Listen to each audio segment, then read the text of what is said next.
Mesdames et messieurs, bienvenue dans Une minute dans le monde. Le dernier rival de Donald Trump jette l'éponge. Le sénateur américain Tim Scott s'est retiré hier dimanche 12 novembre de la course à l'investiture républicaine pour la présidentielle de 2024.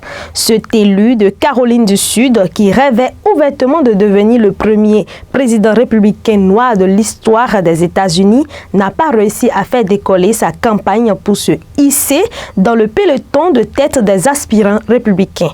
Crédité de la 6e place à l'investiture républicaine avec 2,5% d'appui, selon la moyenne des derniers sondages compilés par le site spécialisé Real Clear Politics, Tim Scott a mis fin à sa campagne en disant que les électeurs lui avaient envoyé un message clair.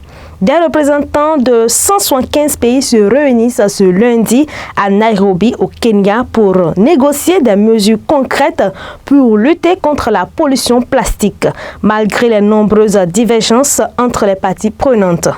Les pays s'étaient mis d'accord en 2022 pour finaliser d'ici fin 2024 le premier traité mondial pour lutter contre le fléau des plastiques.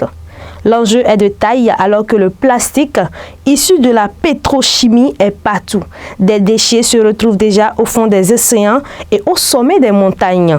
Mais deux points de vue s'opposent. Les parties d'un traité contraignant visant à restreindre et réduire la consommation et la production de plastique et ceux plaidant plutôt pour mettre en avant une meilleure gestion des déchets.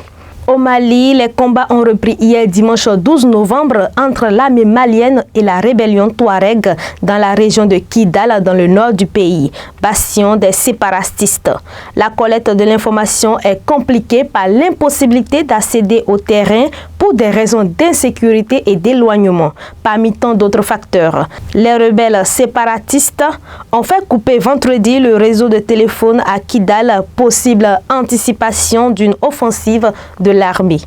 Les quelques dizaines de milliers d'habitants de Kidal, foyer historique des insurrections indépendantistes et carrefour sur la route de l'Algérie, s'attendent à une confrontation depuis que la rébellion Touareg, après s'être soulevée en 2012 et avoir accepté de cesser le feu en 2014, a repris les armes en août.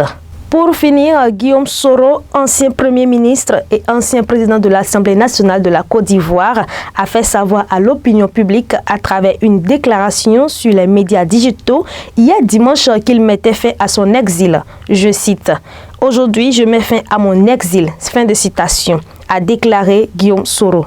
Après 5 ans d'exil hors du pays, il décide de revenir.